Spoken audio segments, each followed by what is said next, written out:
Is mental illness just a phase or an excuse or just an excuse for inappropriate behavior? I just want you to think about that question for a bit. Because some people would think, oh, he's going through something, it's just a phase, he'll get through it. Can you recover from mental illness by just pulling yourself together? What has been your own experience of mental health illness, and is it something that you've actually considered as having touched your life, or touched somebody in your life? Or is it something that you think it's something that happens to other people? Just think about this for a bit as we just delve into the session. Because why is mental health important?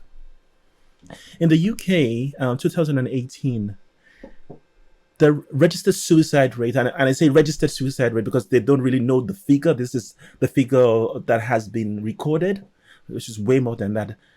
6,507 people committed suicide. I know that in the world today, the thing that has hit us all so heavily is the pandemic. But I'd argue that we've had a bigger pandemic ongoing for years. And because it's become so commonplace, most people just ignore it, the people committing suicide. So as I was kind of doing my research online, as I was preparing for this presentation, I came across a number of individuals, and I actually picked a few pastors who committed suicide. I focus on pastors because I'm a Christian, and it just kind of struck me, why would these pastors commit suicide? And I was reading some of the write-ups for these pastors, and this particular gentleman, Pastor David Spearing in Swindon. So he, first of all, took an overdose on a Friday, and later on, and a few days later, hanged himself. But the write-up for that pastor said something like this. This is the lead pastor of the Evangelical Inland Hills Church in Chino, California.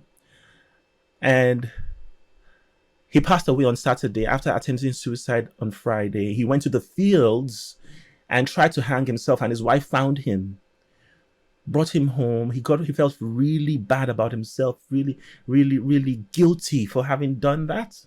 And then that drove him to actually do something, because his wife woke up one morning on Saturday morning, didn't find him in bed, only to then find him in one of the streams nearby. And so the question was asked, what pressures, what pain, what hurt must have driven this young man to step into such an irreversible void of suicide? Because that's what suicide really is an irreversible void. But the big thing about suicide is that once suicide happens, you cannot do anything to change it again. And really, suicide only suggests that something has been wrong for some time. And it's one of those things, and I can tell you that every single person who has considered suicide, many of them did not think it's something they would ever think about. And so often you might think that you are sort of shielded away from such thoughts. But it only takes for life to hit you over and over and over and over before you find yourself starting to think of suicide. Because we see, when you get so low and get so depressed, it can get to a point where suicide just feels like the right way out of the situation. I mean, when you get better, you start to think, why did I go that deep? Why would I even consider that? So the big question here is, what do we do? What do we do to prevent getting to that point? And if you're a family person, what do you do? What can you do for your whole family to help prevent people in your family getting to that point? That's a big question. But to answer that question, I want to consider a few things. This is a statement from the World Health Organization. just defining mental health. And it says mental health is a state of well being in which an individual realizes his or her own abilities, can cope with the normal stress of life, can work productively and fruitfully, and can contribute to his or her own community. So if you are someone who has been struggling, you probably you can feel some of these statements and points I've bulleted here. Are you sometimes thinking that you can't function properly, or you're not good enough at work? Are you thinking that whenever it becomes Sunday night, you're anxious because Monday you don't know how Monday is going to go, or maybe you actually have a manager who's horrible, and this manager is just kind of making work hard for you, and that starts to affect your ability to function at work. And can you cope with the normal stresses of life? I'm a father of three, and one of the normal stresses of life is managing your children. I've got a 13, 11, and a 9, 8, and they're all very, very boisterous and at each other's neck. And I work from home now, and anytime I finish from working from home, sorry, anytime I finish working, open my door, they're just at the door, daddy, daddy, daddy, daddy, daddy, daddy, daddy, daddy, daddy. Um, and whilst I really love my kids, I have to be honest. Being a parent is a stressful business. You have to look after them and ensure that you don't do things to harm them, um, whilst they are winding you up in all corners. Um, but I still have to function. I still have to function despite whatever is going through in my life. So can I function with the normal stresses of my life? And this next one, this last one here is a big one, because when you get hit heavily with mental health, your ability to be able to contribute to your community starts to diminish. And to the point that if you're stuck indoors at home, you can't go out because you're so scared, your life just becomes the four cornered room that you are living in. So, really, mental health includes our emotional, psychological, social well being, anything that can affect how we feel and how we act. It also determines how we relate to others, it determines the choices we make in life. It affects all those things. So, the big question, just to check, Tomiwa, please, can you just be looking at the chat just in case anybody asks anything they want me to clarify? Yeah, no worries. By the way, Yes. can everyone see the stress therapist? Because I'm just checking on another screen. I can only see the presentation, or is it just me? And why you said yes or no, everyone. You do have like two questions actually as well. If you want to ask them now, we can do them later. Right. Okay. So I think most people will be seeing the screen, Okay, the screen, um, not you. Okay, that's fine. or depending on how they set their thing up, Okay, cool. No they could worries. see the screen or see the people Got you, got you. Nice. So it's just. presenting. Okay. Oh yeah, someone just said they can see you and the presentation. Cool. Cool. Cool. Okay. But yeah, like I said, you got two Oh questions, yeah. but Yeah. Please go ahead, ask, and then we'll yeah, the carry on. first, I think the first one was actually relating to your statistic. This is from Julia. She's asking, um, if that number in the UK is so large in 2018, did that number nearly double in 2020 because of the pandemic? Right. So I haven't checked for the 2020 figures, but I can imagine so, and perhaps it will be definitely heavily affected by the pandemic too. Okay, Um. no worries. Yeah. And there's actually a raised hand by Yvonne. It was she can't talk. So Yvonne, if you want to put your question on the chat, please go ahead. You got another raised hand by Angela. Yeah, Angela as well. If you, I mean, this is not is a webinar, so you can't obviously talk. But if you want to raise a question, please use the chat or the Q&A, and I'll voice it out Cool. for you. Cool. All right, yeah, you can continue. Yeah. So carry on then. Okay. So here then leads to this question: how do you achieve a good mental health? And through my experience, for just to help people understand where I'm coming from, um, I've been working in mental health for roughly over 22 odd years. Um, Most of my experience have been working in prison, working on acute mental health wards, working in the community. But my biggest experience has been the fact that I used to struggle very badly with social anxiety in the past. So doing something like this will be something that freaks me out before. But I've been able to work with what I've learned to work on myself to kind of improve my own mental health when it comes to my anxieties. All right. So over the last 10 years, I've dipped my toes into psychotherapy, and I've been working as a psychotherapist for the last 10 years. Right. And so that kind of brings me back to this question: how do you achieve a good mental health? And so within those 22 years, this is what I have come to find out. And that is that in order to have a good mental health, you've got to believe at your core that you are of value. That's point number one. And the second point is that you've got to live a balanced life. What do these two things mean? I want to kind of elaborate on that today and actually show you how to achieve that as well. So, first thing here, how do I know who I am? Obviously, the first cue we have of who we are is gotten from our family members. Because what beliefs about myself, about my world, about other people have my family instilled in me. I've had clients who I've worked with who um, they've developed eating disorders, anorexia. But one of the reason that that became a problem was this child, when she was much younger, she always heard her mom talk down heavily on people the mom saw who were fat, talk very ugly things about these people. And in her mind, she believed fat is bad, fat is evil. So, and that kind of drove her towards thinking it's important.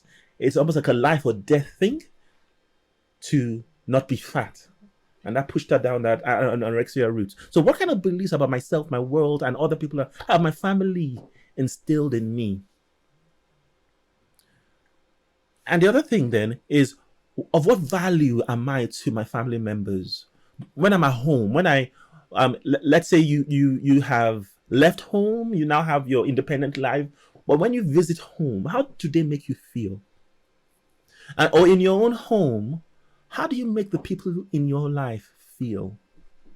Do you make them feel that they are valued, they're important to you? So, of what value am I to my family members? Of what value am I to my friends and the society I have around me? And then this thing about the universe. Don't know if you've ever asked that question, or what's my place in this universe? How how is what I do? How does that matter in the scheme of everything? Am I just a freak of nature? Am I just an accident that just come into this world and don't have a purpose? Don't have somewhere I'm sort of marching towards something that I'm trying to achieve that's of worth. All of these things can have a huge impact on your mental health. But as I said, it all often starts from family. The values that have been instilled by your family, the perspective that has been instilled by your family.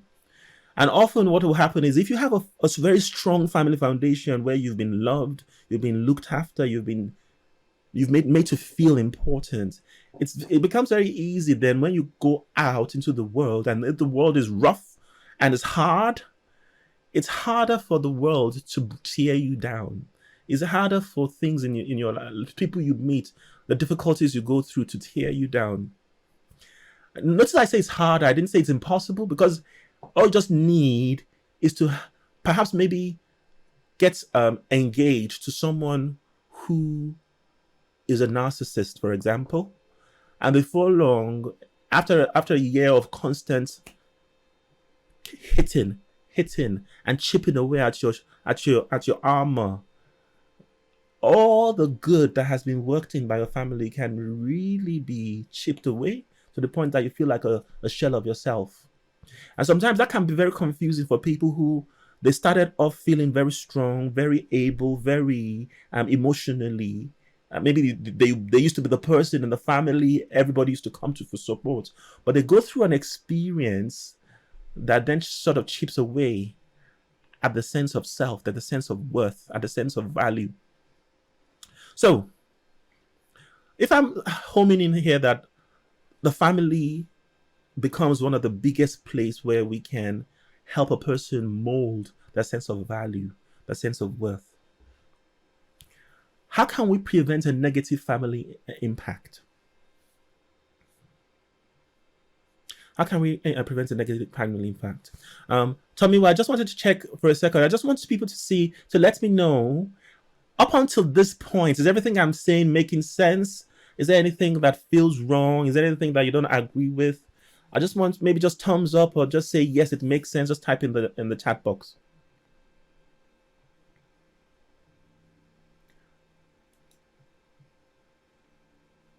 Makes sense. Yes, makes sense. Yes, makes sense. It all makes sense. Right on. Cool. Cool. Cool. Thanks for that. True. Cool. Right. So, Karen. So, what do we do if the impact of that family has had on us is already negative? Or how do we prevent, if let's say you're a family that's just starting out, you have your children, and you are hoping that that you will not make any mistake that will put the wrong impression on them, the kind of wrong impression that follow them for the rest of their lives. You don't want to do that on them. So how do you prevent that? And if you are in a family, if you are in a situation where you've come from a family who they've already had a negative impact on you, and your the stress caused by all of that is taking a toll on you, how do we what do we do? How do we deal with that negative impact that has already happened? And how can we start turning things around? So that's what I'm going to be looking at in the next few slides. So to help us look at that, I want to kind of share a concept. And the concept here is about this idea that your voids create your values and your priorities in life. And that means, what does that mean? If when you were growing up, there was something that felt missing, there was something that felt needed, but that just never happened, often what happens is that you spend the rest of your life chasing after that thing. I'll give a good example. So, my son, my first boy, he loves computer games, and most parents now will probably have a similar experience with their children loving computer games. But my son loves computer games to the point that he just wants to do that at the expense of not doing anything else. So when we bring schoolwork in, he'll say, "Oh yes, Daddy, I'm gonna do my schoolwork." But you can almost guarantee half the time he's going to be on a computer game instead of doing the schoolwork. But how did he get to that point? You see, in our own home, we've tried to sort of curtail too much use of the computer, of computer games, of gaming, or phones. We've tried to kind of reduce that.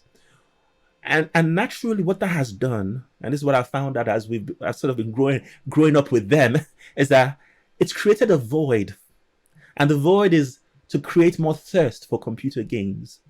And as such, whenever he finds an opportunity, a loophole in our system of rules, guess what he's going to do? He's going to look for computer games.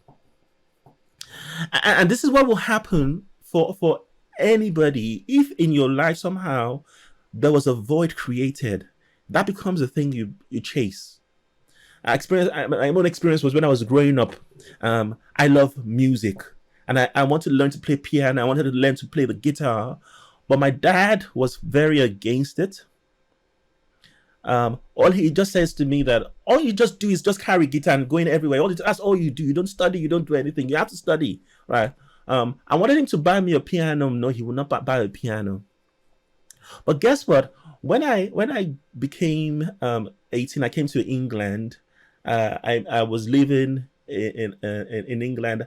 I found a local church that has a piano, and almost every time I can, I spend my time there just playing the piano. And to make it more interesting, I volunteered to clean the church so that I can live in the church so that I can have access to playing the piano.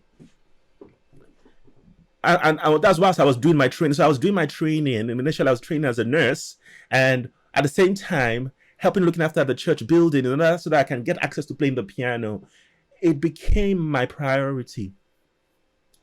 So our voids creates the values you have. It creates the priorities in your life. And if we don't realize this is happening, sometimes we could be spearheading, we could be turning our children in one direction. We don't realize we're actually destroying their lives because we think we're trying to do something good by helping them go in a direction that we feel is good for them.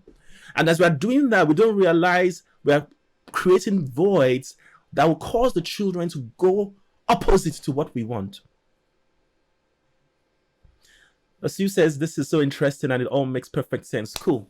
I'm glad it's making sense. All right. So and so the more extreme you are at chasing these voids, the more imbalance then gets introduced into your life.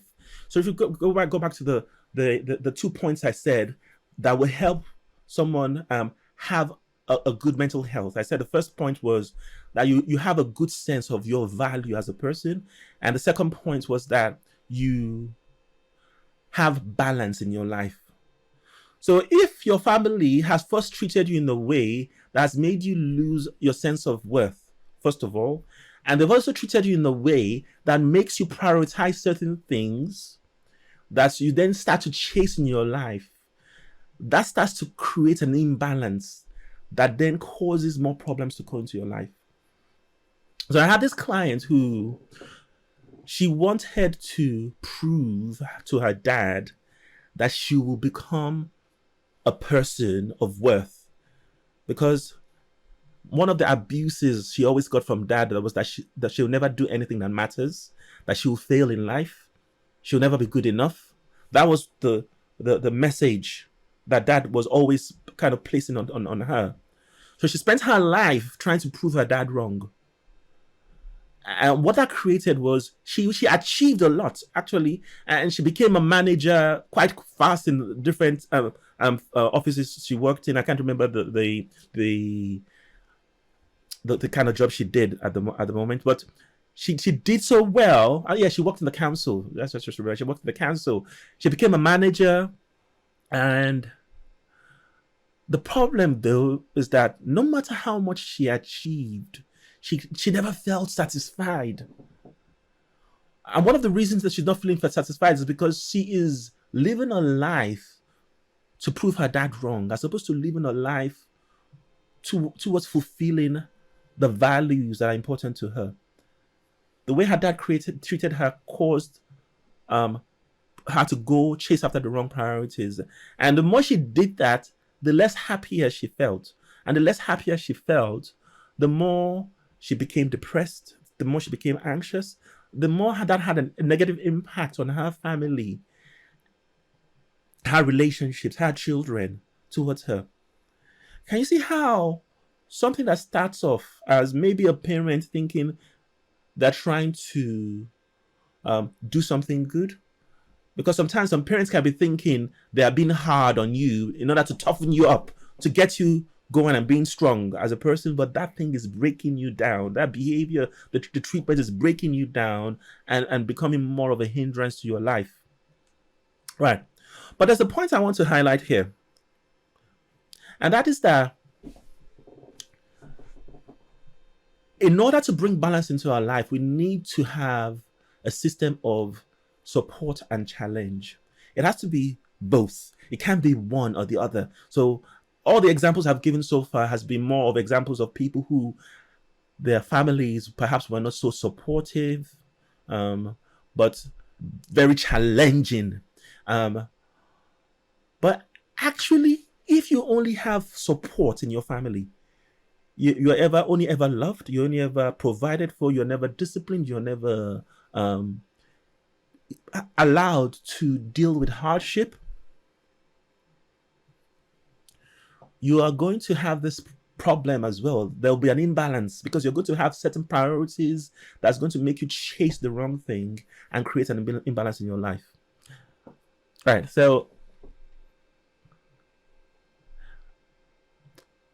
Pandma says, so true. Family pressures often lead to wrong career choices and then resulting in lack of self-esteem and loss of self-worth. Very true. Angela, I think that's Angela, says, I believe a lot of anxieties and depression stems from people pleasing. Very true. Cool. Right. So here's something I want to kind of pinpoint. And you see, when I figured this out, it blew my mind. It completely kind of blew my mind. Did you know that you can become addicted to positive coping strategies? Did you know you could become addicted to good things, positive things? And I'll give a good example. So if you're somebody who's a very strong, you're very hard work, you've got good ethics, work ethics, and you work hard, and you've been brought up to believe that the best thing you can do in your life is to work really hard. You work really hard, everything is going to turn out good for you. That's the belief that's been taught you. Now, there's nothing wrong with that of itself. But then you spend your whole life working really hard, focusing purely on working really hard. But then what happens is that you neglect your family. You neglect your wife, you neglect your children, because you're working really hard with this work ethos that you're following through. It's created a priority, it's created a value system, but that value system is so strong that you're not seeing the poisons it's bringing into your life. So whilst it may be a positive thing, even that positive thing becomes a damaging element in your life. So going back to this concept of support and challenge, there's such a strong need that everywhere in your life, in order to have a balance, there needs to be something supporting you and there's something challenging you. Because you see, without that challenge, you will not grow and develop. Without the support, you get broken down and crumple down. Now, I'm going to give you some examples, some real examples of how this kind of support and challenge works. Because you see, when you can consistently balance between this support and challenge, ironically, it starts to bring a sense of what your true value is. And in a strange way, it also starts to bring balance into your life. So I'll give a few examples. So example of nagging versus praise, right? Now some people will think, oh, nagging is so negative. I don't do nagging. We should not do any nagging. All we should always do is praising. I tell you, if you only praise your children and you never tell them when they do wrong, or we never tell them when they are in the wrong place, you're going to create voids in your children's life. I will make them chase the wrong things. And they could be chasing the wrong things because they think they're always correct. They think they're always right. So everybody that come into their life suffers because this is that person that can never be proven to be wrong. They never accept it. They never accept that idea that they're wrong. Everybody else in their life is the one who's wrong. But it's because of the seed that was sown as they were growing up. So whilst it's important to have a lot of praise, but it's also important to have, I know I use the word nagging because that's a strong negative part of that, but criticism is so important as well. However, it's about having both in place. I always say to people that if you can't praise someone, you have no business criticizing them. If all you just can do is criticize, the people in your life, you are a poison to the people in your life. So kindness and being unkind. So it's a great thing to be kind. You see, for me, one of my qualities is being kind. At least I believe so. My wife will agree with me on that. So one of my qualities I believe is being kind. But you see, in being kind, I can often make the mistake of just letting people off the hook, and then training people to abuse me without realizing it. So I've learned to perhaps mimic what I'll call unkindness sometimes in order to balance that. And in a strange way, the more I mimic that a little bit, not to the extreme, the people in my life start to even respect me more. They start to understand the things that hurt me. They start to respect and actually treat me better. So there's favoritism versus neglect.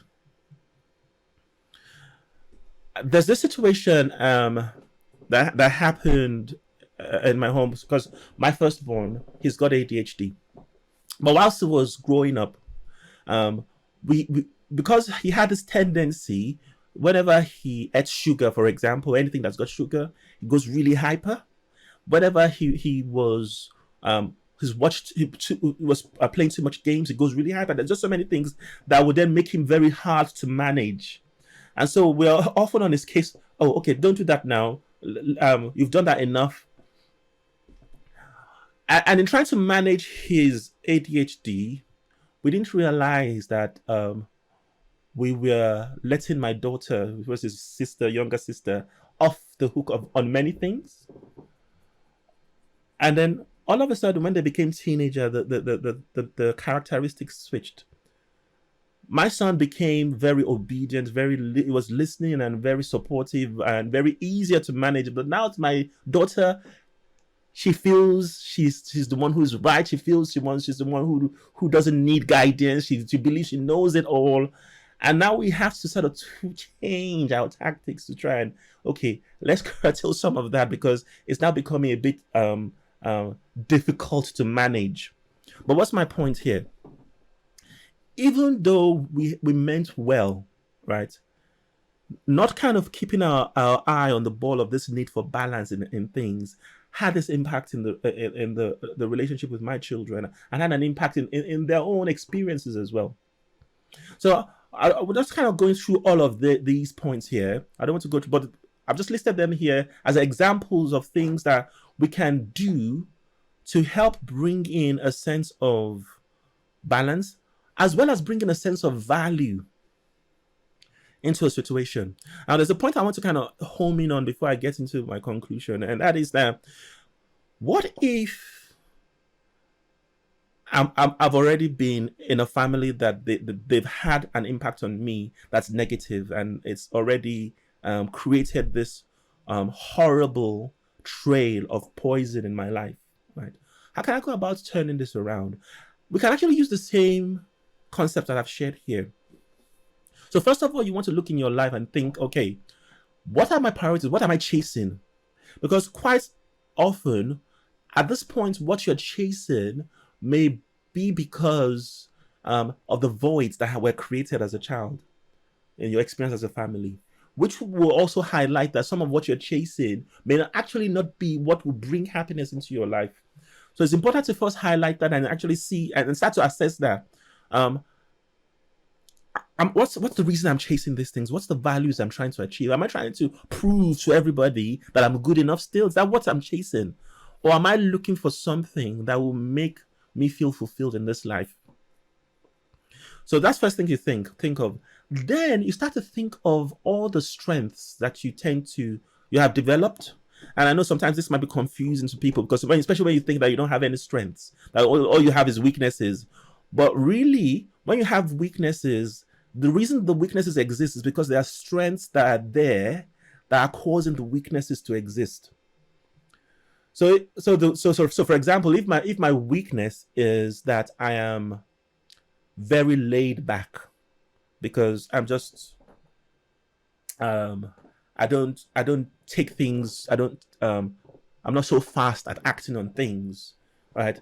But the strength that's kind of feeding that weakness is I'm actually less likely to feel overwhelmed in some situations. Although I may cause the people in my life to get overwhelmed a lot faster, right? But so my point here is, if you can pinpoint any weakness in your life, that weakness is being driven by another strength that's causing it. And the thing is that you are chasing that strength, thinking that that strength is what will help you, but that strength is causing an imbalance. So the idea is to kind of start to figure out what strengths are there in my life, or what positive things are there in my life, or what values am I chasing that are positive, but maybe bringing some imbalance in my life. Because if you can find what those are, you start to tone that down. That starts to help to bring some balance back. And then interestingly, as I said, it also starts to bring a sense of value, because suddenly you realize that it's not because I'm not worth anything, it's because my value system had been messed up right from childhood. And I just had to kind of learn to balance this value system back. So, just to kind of bring this to a conclusion now. So recently, I watched some YouTube clips of the London COVID demonstration. And you see, when one of the things that I was seeing and that I was kind of surprised, because these people were saying that um, despite all the millions of people that are dying, that this is just a propaganda.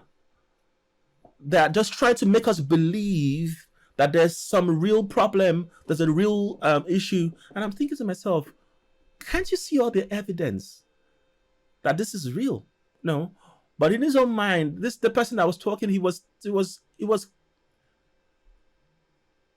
adamant that there's nothing really wrong. It's just that all these people, they're trying to feed us all this information to make us believe and to rule us, right? Okay. So whilst I'm not arguing that there may be some other agenda at play, because there's always another agenda when it comes to mass or negative things happening in this world. Somebody else is losing out, somebody else is gaining.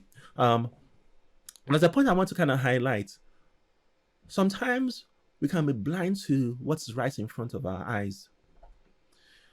Because when it comes to mental health problems, often the answer is just right there in front of us. But because we are not aware, and I said to people that there are two groups of people when it comes to mental health awareness, that there's that person who is committed to being aware, is committed to their mental health, and committed to people understanding and knowing what this is all about. But there's that also other person who's completely ignorant to it, just ignores it. They act like it's not a real thing, it's not something that could affect them. And the irony of this is that that person who is being ignorant to it is even 10 times more at risk of being affected by mental health problems.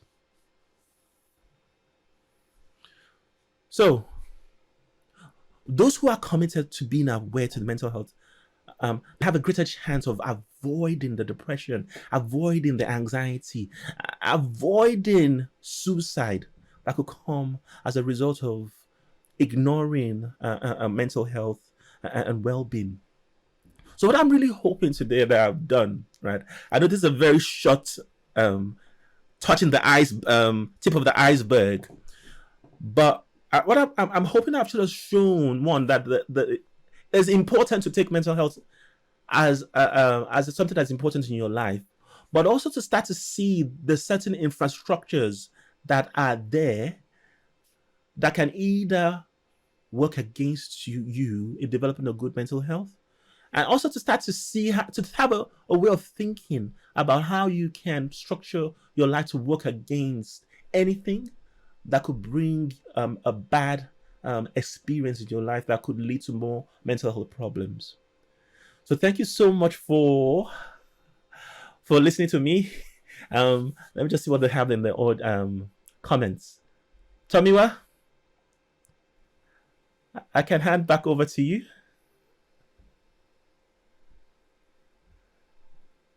I can't hear you. Your mic is probably muted again. You hear me now? I can hear you now, yeah. Oh, jolly good. Sorry for that. And I hope everyone can see me. I've just put them on my video. Yes, thank you for the presentation. Can everyone see me? Oh, because I can't see myself. Okay, I hope you can see me because I can't see myself. So thank you very much for that presentation. I know we touched upon some interesting topics. For many of us, it was a reminder. For many of us, this is like something that maybe you've always known, but today it was really come out in the open. Some of the issues and the themes that was presented today. So I'm very happy that we had this webinar. So as promised, now we're going to open this time for Q&A session. Before we get started, Tanya, I know you had not a question, but Tanya was just asking for like an input, maybe like a slight input on. I know your topic was very specified. What she was asking, and Tanya, you can correct me if I'm wrong. Just an input in regards to occupational health. So she was asking before about stress on workers who are returning to work after lockdown. She just wanted some aspects to that. So maybe some advice, some guidelines. Okay. Yeah. Okay. Yeah. All right. So I think one of the very common thing that happens, especially after the COVID, because the COVID just makes us all get very used to not being around people. And it can be quite common for people who maybe they had some social anxiety sort of dormant. The COVID experience is going to bring that up a lot more, because maybe you spend all the 2 years just in the comfort of your own home. You're not having to pretend or put a mask on in order to show the world that you're coping anymore. But then now you're now having to deal with people. Some of the coping skills you were using before will not feel as easy to kind of start reproducing again. So sometimes that can actually be hard to work on. And I think one of the things I would say to people is, if that's the case, that there may be a need to baby step yourself back into social situations. So maybe as an example, let's say you go to work, and maybe your work they all tend to have lunch together to start off with, right? And maybe that's a bit too much for you. Maybe start off by sitting with them for maybe just 5 minutes to go, and then say you have to quickly go and do something else. I'll go to the toilet or do something. The idea is find a way of gradually exposing yourself back into that situation. If you do that in a gradual process, then you can get to the point where you can cope much better with it. The mistake a lot of people make is to try and jump back into exactly how things were before, what they were doing, and that can become overwhelming. I'm hoping that has answered some of the questions, because I know that's just one area Yeah. of the difficulty. Yeah. True. I hope that helped there, Tanya. Got a nice comment from Joyce. Joyce is saying it seems awareness in its whoa. Dodge came out with something. She got a question. Joyce, I'll say your comment. Got a question here. Got a question here. I got a question from Dara. She's saying, I hope you don't mind me saying this. So being a people pleaser my whole life, I've never taken time to take care of my own mental health. How do you learn to take the time instead of just saying overwhelmed and dealing with it? Could being overwhelmed also be a thing of mental status that we just deal with? Kind of like mania? I think I've got that correct. Did you get that question? Yeah. Mania. Yeah. So wouldn't say it's similar or can be put in the same bracket as mania, because mania will have a very strong biological component to it, which is very different from people pleasing. Because with people pleasing, and I know people pleasing itself has this kind of wrong connotation and wrong image of being a people pleaser. But often what's happened to the person who's a people pleaser is that they're trying to protect themselves, maybe trying to protect yourself from being judged negatively, or trying to protect yourself from being kind of singled out and rejected. And in the need to kind of protect yourself, then a lot of different behaviors come out as people pleasing. But the problem with people pleasing then is that you always feel that the only reason people are good to you, or people accept you, people acknowledge you, is because of the efforts you're putting into people pleasing. So it feeds into a cycle that then feeds itself. So the goal would then be to start to train your brain to start seeing that actually, regardless of doing these things, people can still value me. And in fact, I feel more valued when I realize that I don't have to people please, and people still accept me. People still take me on board as someone who is of worth. But again, the idea is baby stepping into that process of perhaps releasing, reducing reliance on the people pleasing tactics, but in baby steps. Baby steps. If you do it too much, too heavy at the go, it becomes emotionally overwhelming, and then brings that overwhelming thing here again. But as you are sort of slowly removing those people pleasing tactics, it's important that you're also being compassionate with yourself and not beating yourself up under the process. And so just doing those two things together, if you can gradually do that for a while, eventually that takes the people pleasing tactics away, whilst it makes you feel okay, people still love me, people still accept me, people are not rejecting me, and your value gets a lot stronger. I hope that answered the question. All right, thank you for that. Got another question from Anna. She's like saying, what can you suggest to someone who is dealing with depression and suicidal tendencies that now has to build up a foundation that is foreign to them? Okay. I think the big thing I would say would be don't do this on your own.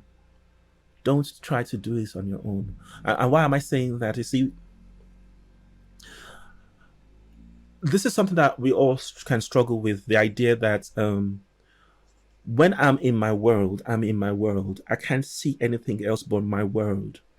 Um, until someone comes from an outside perspective and help me see an outside perspective, or if I receive some training that makes me see bigger pictures, I'm going to always be in my world. So the system and the thinking, or all the things that I've taken on board as I've grown up, is all going to be about my world. So you need someone who can help you see a sense of a different world, but somebody who can do this compassionately, kindly, and lovingly to help you feel some sense of value with this as well.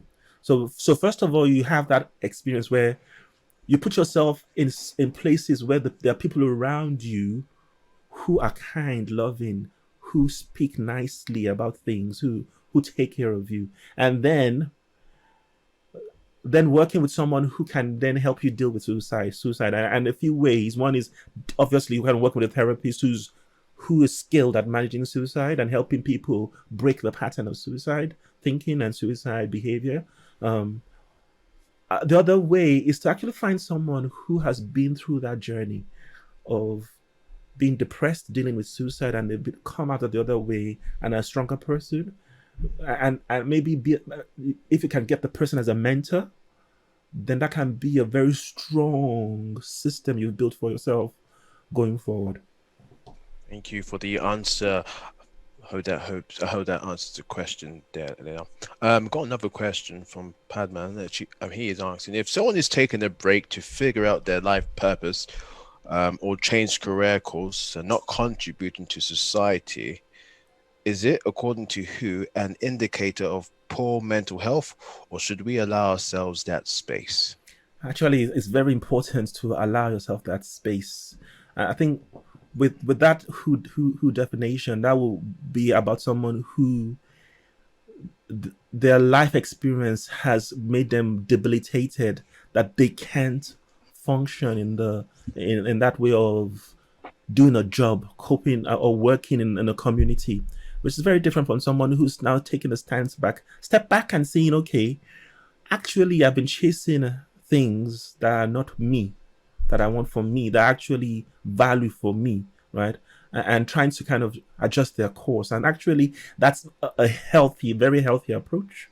And it's healthy, except you do this too many times right through your life.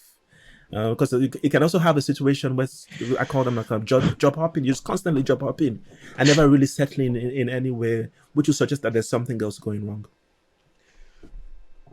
Oh, excuse me. Thank you. Joyce wants to know. She's saying she's dealt with incarcerated persons or imprisoned persons. She also wants to know your experience, because I think you mentioned about dealing with imprisoned individuals. Did I mention imprisoned individuals? Incarcerated? No, and people in prison. You experience, or maybe. Oh, did you? No. Okay, that's fine. Okay.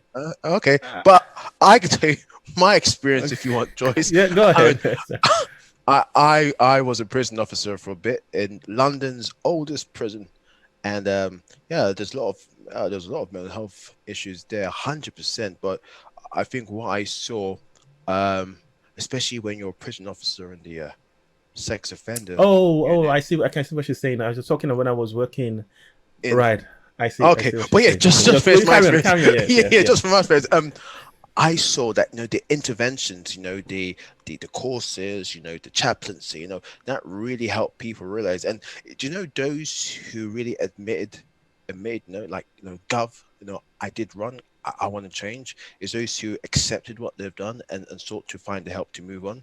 But the others, like 98%, Gov, when I come out, I'm gonna fight this. Those who didn't, have any self accountability, no self responsibility. So yeah, that's my experience. But yeah, over to you for your experience. If I say incarcerated, perhaps not in prison. My experience would have been, um, I've worked as a community, as a link between the courts and the prison, just to help to do some assessments, um, to determine whether someone is mentally fit to be in court. Um, but I've also worked with people who, because of the Mental Health Act, have had to uh, be kind of held in hospital. I don't know if that's what Joyce is also alluding to. Yeah, I think she's asking, just want to know your experience about it. Sorry, I've got some other questions. Okay. I hope to ask the question, Joyce. Okay, Dal asked a very important question. I don't want to miss it. Yeah, okay. She says, recently my granddaughter tried to commit suicide. Oh, sorry to hear that. Could this be attention seeking or not? She does not have a good life, but emotionally, maybe not. So, the question was, yeah, is it attention seeking or not? And I think she did add something at the end. She doesn't open up and talk to any adults.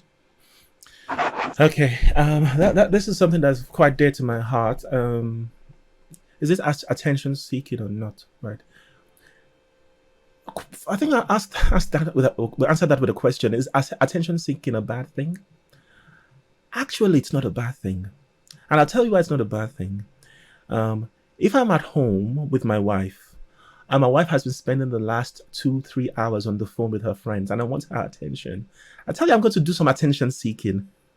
Or if my daughter, I've been working all day, but my daughter needs me, she's going to do some attention seeking, right? Actually, attention seeking is a very, very important aspect of life. And in fact, it's when a family is not healthy that people are made to feel embarrassed or ashamed to seek attention. No. So, yes, suicide, attempting suicide may be attention seeking, but that doesn't mean that's a bad thing. It may be a cry that I need help, but they can't go the other way of just saying I need help. For whatever reason, they're taking the routes of attempting suicide. I think that it's so important that we do not ignore that if somebody is doing that, and we do not shame the person on top of that. The person needs help. It's important for them to kind of find the help at that point. Don't know if that answers the question. Yeah, I mean, I hope that Dara, yeah, she's saying, oh, okay, and I think your advice before to one of the other questions about seeking help is very, very important, especially, and I guess even if a family member, don't have the tools or toolkit to provide that help, but hopefully I can truly find some way to spearhead or bring that help to an individual. Exactly, Yeah. and I think this is so important because you see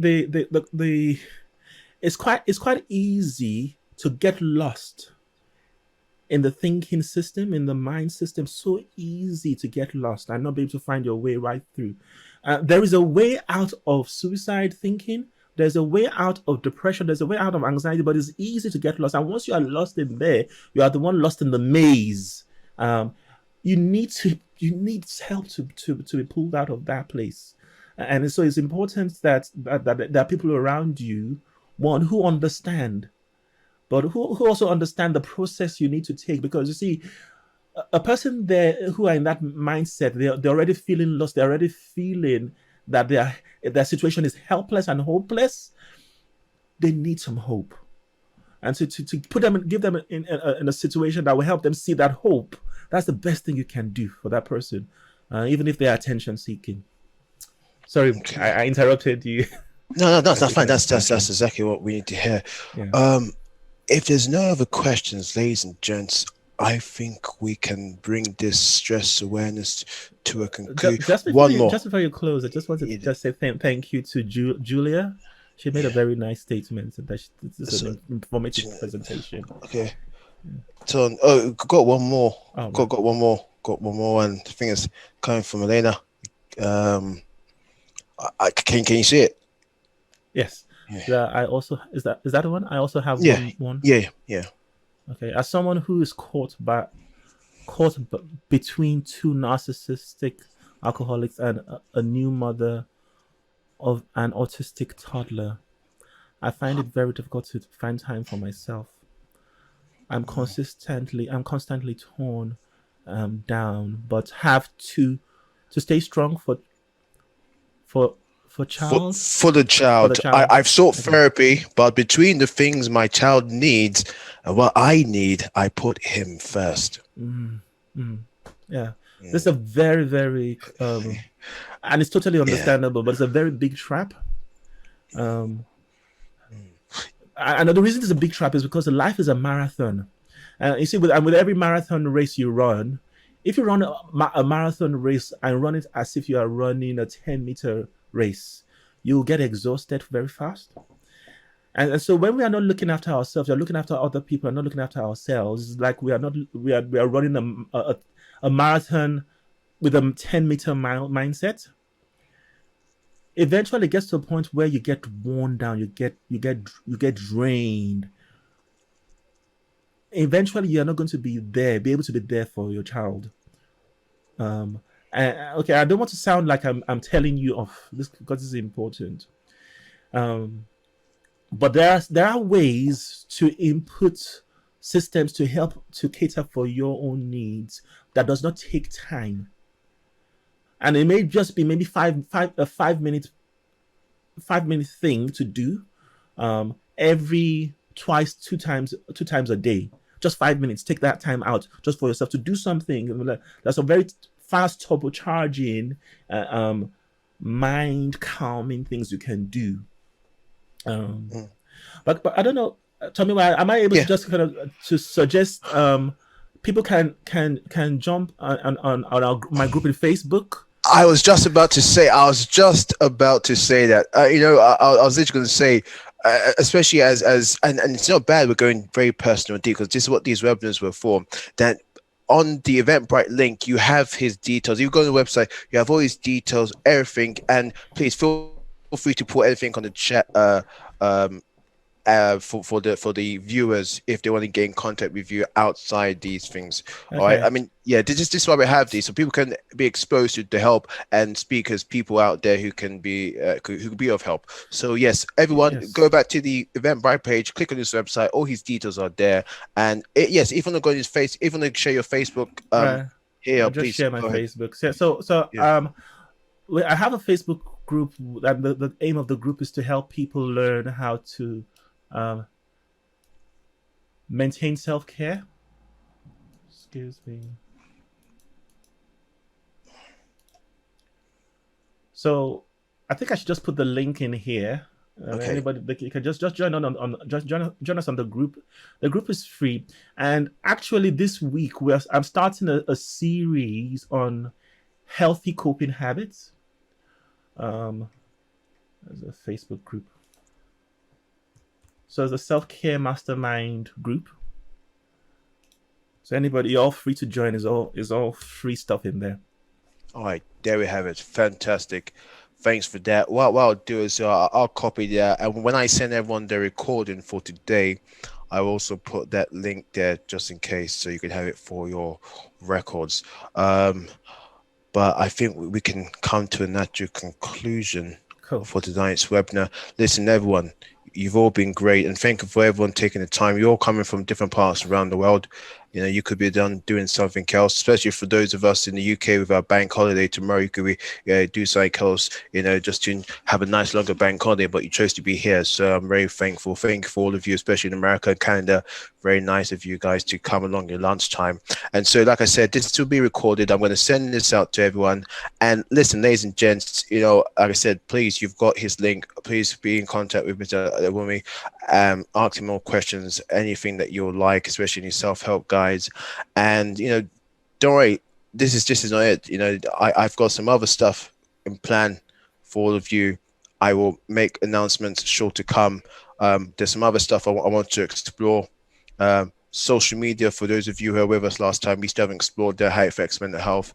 And one of the main topics which really relates to today, I want to try and get done, is trauma as well. So more things to look forward to. But I want to thank once again, big thanks to everyone saying thank you to you, Mr. Adeoye. Everyone's loving what you've done. Everyone's appreciative. Thank you, everyone. No, I can't see you. I feel the love. We feel the love, and I'm very grateful. So, like I said, I will send this recording to everyone, and please be in contact. You've got the link there. I'll send the recording. Go on the Eventbrite.